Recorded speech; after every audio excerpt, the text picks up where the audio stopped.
Hello, welcome back to my YouTube channel. Halo, selamat datang buat teman-teman semua yang baru pertama kali mampir di channelku. Kenalin, aku Priyo Anggara. Di sini aku banyak sharing tentang my work-life experience, khususnya di pekerjaanku saat ini di UNICEF Indonesia. Dan buat teman-teman semua yang sudah sering mampir di channelku, selamat datang juga. Senang banget nih, akhirnya aku bisa upload video baru lagi. Sudah hampir kayak 2 mingguan aku nggak upload apapun.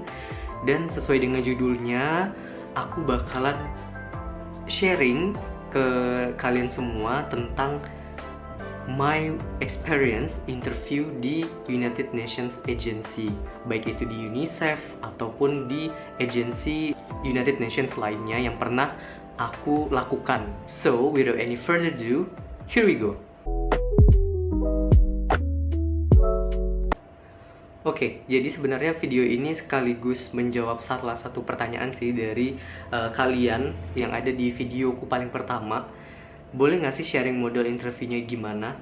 Oke, jadi di sini aku bakal kupas tuntas semuanya dari awal sampai akhir pengalamanku. Dan mungkin sebelum aku ingin kasih tips dan trik ataupun gimana sih interviewnya ketika berhadapan dengan user ataupun HR di United Nations Agency, aku pengen tarik ulur dulu nih. Aku pengen ajak kalian semua balik lagi di tahun 2020 awal. Jadi sebenarnya aku sudah dipanggil 4 kali interview nih di United Nations Agency. Yang pertama itu pertama kali di UNDP, yang kedua di UNICEF Indonesia, yang ketiga di UNICEF Indonesia lagi, dan yang keempat adalah UNICEF Indonesia lagi. Jadi setelah aku lulus kuliah itu dan sambil aku kerja di tempat lain, aku sudah sering banget daftar pekerjaan di United Nations Agency manapun. Yang sudah sering banget aku kasih tahu juga ke kalian di video-videoku sebelumnya. Dan memang beberapa kali juga aku banyak ditolak, mostly. Tapi ada juga beberapanya yang dipanggil. Dan yang dipanggil itu pertama kali di tahun 2020 bulan Maret kemarin. Untuk posisinya sendiri adalah sebagai Communications Officer, nggak jauh-jauh dari pengalamanku sebelumnya. Tapi bukan di UNICEF Indonesia, melainkan di UNDP Indonesia. Nah, jadi di sini aku dapat nih panggilan pertama kali untuk seleksi interview. Tapi sayang banget saat itu aku berhalangan hadir karena untuk seleksi interview di UNDP sendiri itu sebelum pandemi, jadi dilakukan onsite atau offline interview. Nah, aku kan kondisinya baru 3 hari masuk kerja di tempat kerja aku yang lama, yaitu di Nusa Talent. Jadi nggak memungkinkan aku untuk izin karena aku baru 3 hari kerja udah langsung cabut aja kayak gitu. Makanya sayang banget sebenarnya waktu di UNDP kemarin itu aku nggak bisa hadir untuk interviewnya, untuk pertama kali interview United Nations Agency. Waktu itu sedih sih sebenarnya, nggak berkesempatan hadir, apalagi aku udah tunggu momen itu cukup lama, setahunan, sampai akhirnya aku bisa seleksi administrasi, lolos, dan dipanggil untuk interview di United Nations Agency atau UNDP itu. Hasilnya memang sesuai dengan keadaan, kondisi atau ekspektasi ya, dimana aku nggak datang interview ya automatically aku nggak lolos dong. Tapi ya, past is the past, dan akhirnya aku tetap sepanjang aku kerja di pekerjaanku yang lama, di kantor yang lama, yaitu di Nusa Talent, aku tetap lamar-lamar pekerjaan di United Nations Agency manapun.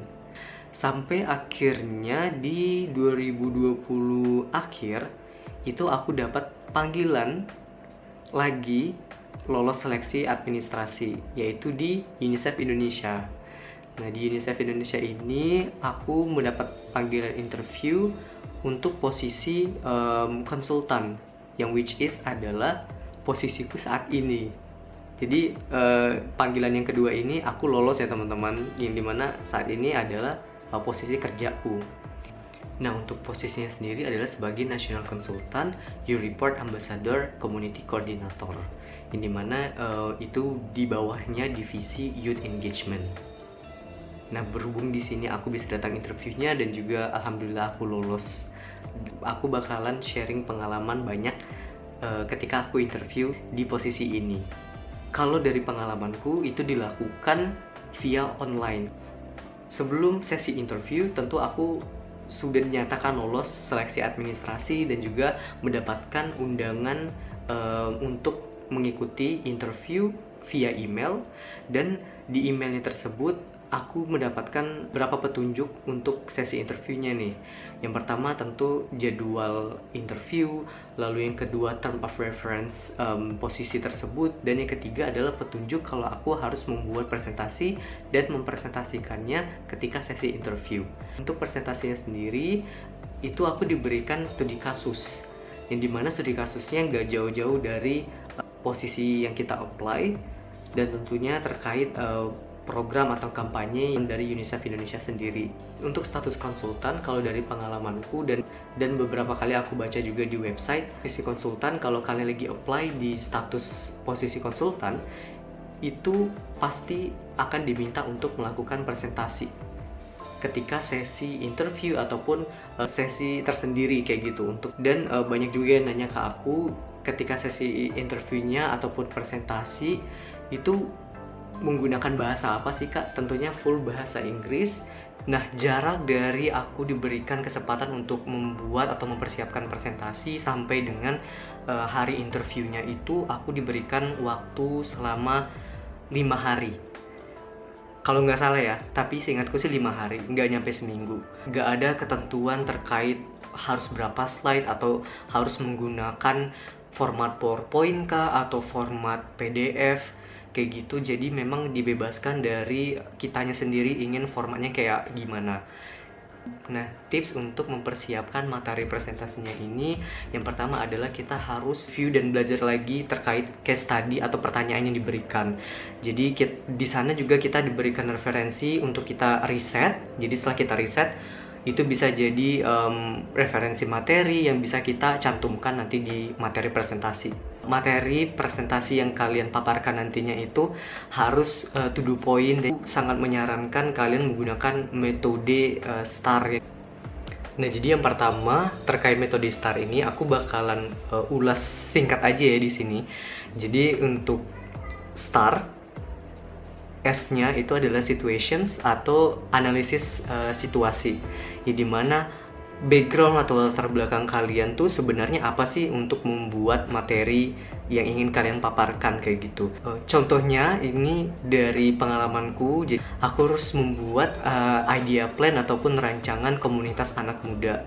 Situasi yang aku gunakan adalah berdasarkan data, aku melihat banyak banget anak muda yang belum bisa menyuarakan pendapatnya. Itu contoh aja ya. Makanya dari background tersebut atau dari concern ini, aku beranjak ingin membuat sebuah komunitas. Dan kita udah masuk ke huruf yang kedua dari STAR tersebut, T. T adalah task atau tugas. Jadi di sana kita paparin nih tugas dari komunitas anak muda yang aku rancang, itu tugasnya apa, roles-nya apa, dan objektifnya mereka terbentuk itu apa. Di task ini sendiri aku tidak menjabarkan secara rinci, jadi hanya general aja. Nanti aku akan menjabarkannya secara rinci lagi terkait tugas ataupun kegiatan-kegiatan dan juga timeline itu di actions. Nah, kita sudah masuk ke huruf yang kedua nih dari STAR, yaitu A atau A, actions. Nah, di sini barulah aku benar-benar paparin secara rinci terkait kegiatannya itu ngapain aja, timelinenya, dan juga rancangan-rancangan event-event ataupun rancangan community development ataupun capacity building, itu aku benar-benar paparkan secara jelas di bagian actions ini. Bagian actions ini aku juga memberikan actions apa yang aku lakukan atau strategi plan yang aku lakukan untuk bisa membuat komunitas. Jadi aku akan membuat strategi plan termasuk juga timelinenya, mulai dari semisalnya rekrutmen sampai dengan onboarding, lalu kemudian graduations dari community tersebut. Kita sudah masuk ke huruf yang terakhir nih, yaitu R. Jadi adalah result atau hasil atau goals yang ingin kita capai. Bagian result ini kita sudah bisa tentukan indikator kesuksesan bersama dengan semisalnya komunitas yang aku rancang kayak gitu. Nah, dari metode STAR tersebut, aku yakin itu sudah mencakup semua idea, plan, dan juga rancangan. Tapi ini metode hanya salah satunya ya, balik lagi banyak banget metode-metode yang lain yang bisa kalian gunain. Jadi tips yang ketiga adalah gunakan desain untuk presentasinya ini yang menarik, eye-catching, tapi tidak berlebihan. Aku saran banget untuk menggunakan platform Canva. Kenapa? Karena mengingat kita hanya diberikan waktu yang cukup singkat sampai hari kita interview dan presentasinya. Jadi menggunakan platform Canva ini sudah banyak template presentasi yang bisa kita gunakan tuh, tanpa kita harus repot-repot desain dari nol. Jadi itu bisa mengefisienkan waktu dan juga kita bisa lebih fokus ke materinya. Oke, masuk ke sesi interviewnya. Di sini aku langsung one day interview. Di sini aku tidak melakukan interview dengan HR terlebih dahulu, tapi langsung ke users. Dan di sini ada 3 user, ada supervisor dan koordinator. Di sini aku bakal kasih gambaran pertanyaan-pertanyaan apa aja sih yang ditanyakan saat interview dengan user, khususnya di UNICEF Indonesia waktu aku melakukan interview ya. Pertanyaan pertama yang paling basic tentunya tentang diri kalian. Jadi kalian diberikan kesempatan untuk memperkenalkan diri kalian lagi, dan juga jangan lupa untuk memberikan informasi terkait pengalaman kerja ataupun pengalaman organisasi, ketertarikan kalian untuk bisa bergabung. Pertanyaan kedua ini yang aku ingat adalah apa isu sosial yang menjadi concern bagi dirimu. For information, penting banget ya, kalau misalnya kalian ingin interview di UNICEF Indonesia, kalian harus research dulu kalau UNICEF Indonesia ini punya beberapa fokus area. Jadi saat itu aku mempelajari terlebih dahulu terkait fokus area ini dan coba untuk mencocokkan dengan pengalaman-pengalaman yang pernah aku lakukan sesuai dengan fokus area dari UNICEF tersebut. Lalu pertanyaan ketiga ini masuk ke sesi presentasi. Nah, aku diberikan kesempatan, seingatku sih 15 menit atau mungkin kurang ya, untuk bisa melakukan presentasi dan kita share screen. Pertanyaan yang keempat itu berhubungan dengan pemaparan materi presentasi yang kita lakukan. Dan overall interview experience saat itu benar-benar sangat deg-degan, tapi memorable dan juga enjoy sih. Karena memang usersnya yang which is sebenarnya saat ini menjadi rekan kerjaku itu sangat friendly dan penggunaan bahasanya sangat dimengerti, dan sempat di sana aku blank ketika ditanyakan bahasa Inggris yang sebenarnya aku juga masih butuh banyak latihan ya terkait conversation ataupun vocabulary. Jadi ketika aku bingung dari pertanyaan usersnya, aku bakalan menanyakan kembali untuk make sure apa pertanyaannya. Sehabis sesi interview, di sana aku diinfokan lagi kalau aku bakalan menunggu dalam beberapa waktu untuk ke tahap selanjutnya. Dan itu memakan hampir kayak 2 bulanan lebih sih aku menunggu sampai akhirnya dapat pengumuman hasil dari interview tersebut. Nah, sepanjang 2 bulanan itu, dan mungkin lebih sih seingatku ya, nggak hanya pasti 2 bulan, kayaknya hampir 3 bulan bahkan. Nah, di spare time itu aku masih aktif apply kerja di United Nations. Gak hanya di UNICEF aja, tapi di UN agencies yang lain. Dan beberapa kali aku dapat panggilan lagi. Dan tanpa diduga-duga aku dapat panggilan lagi dengan posisi yang berbeda.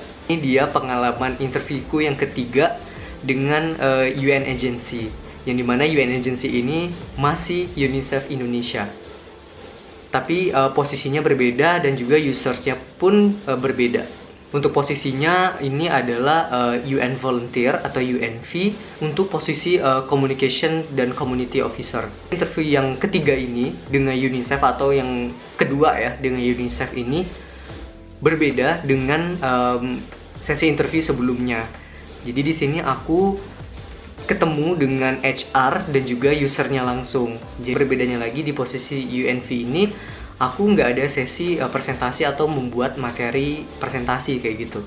Jadi memang full interview aja dan basic hampir sama pertanyaannya, mulai dari perkenalan diri dan juga pengalaman organisasi kerja, terus concern isu dan lainnya lagi aku juga lupa, tapi overall itu juga friendly banget user dan juga HR-nya. Nah, di situ aku juga dikasih tahu kalau aku harus menunggu beberapa waktu informasi hasil interview. Sambil menunggu juga aku tetap apply kerja di United Nations Agency, dan akhirnya aku dapat panggilan lagi dong, yaitu dari UNICEF Indonesia lagi. Tapi posisinya berbeda lagi dari 2 interview yang aku jalanin sebelumnya. Ini posisinya statusnya UNV juga, United Nations Volunteer, tapi untuk C4D atau Communications for Development di Banda Aceh.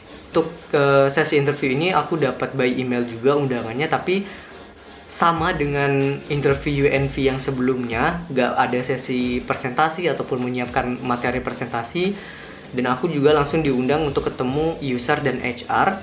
Tapi sayang banget aku gak bisa hadir saat itu untuk posisi ini, karena beberapa hari untuk sesi interview posisi C4 di Banda Aceh ini, aku dapat email hasil interview dari sesi interview yang pertama banget dengan UNICEF, posisi Youth Engagement. Nah, karena aku sudah dapat pengumuman itu dan aku dinyatakan lolos, akhirnya aku memutuskan untuk fokus di posisi tersebut ataupun sesi rekrutmen Youth Engagement itu. Dan sampai akhirnya aku maju lagi ke tahap selanjutnya. Akhirnya aku dapat email juga dari hasil interview yang kedua, yang UNV untuk Communications dan Community Officer tadi. Dan hasilnya aku nggak lolos. But it's okay, karena aku lolos yang interview yang pertama juga kan. Lalu selanjutnya setelah interview apa bakalan ada interview lagi. Nah, kalau dari pengalamanku itu nggak ada sesi interview yang kedua ya, karena mungkin aku udah langsung ketemu dengan users. Jadi sesi interview yang aku lakukan hanya sekali aja. So ya, jadi itulah perjalananku selama ini apply kerja di United Nations Agency. Ditolak beberapa kali, dipanggil beberapa kali, dan sampai akhirnya aku berkesempatan untuk bisa gabung dan kontribusi di salah satu UN agency, yaitu UNICEF Indonesia. What I'm trying to say is, kalau benar-benar kita pengen gabung di UN agency ataupun di perusahaan yang kita inginkan tersebut, keep going, coba untuk membuka peluang sebanyak mungkin, rutin dan rajin lihat lowongan-lowongan pekerjaan, dan juga sesuaikan tentunya dengan pengalaman kerja dan juga posisi yang ingin kita apply tersebut cocok nggak dengan skill yang kita punya. Oke, I think this is the end of the video. Thank you so much for watching. Jangan lupa untuk like, comment, subscribe, dan share video ini ke teman-teman kalian yang lagi ada di proses seleksi interview United Nations Agency ini. Tunggu lagi videoku selanjutnya. So, see you at the next video. Bye!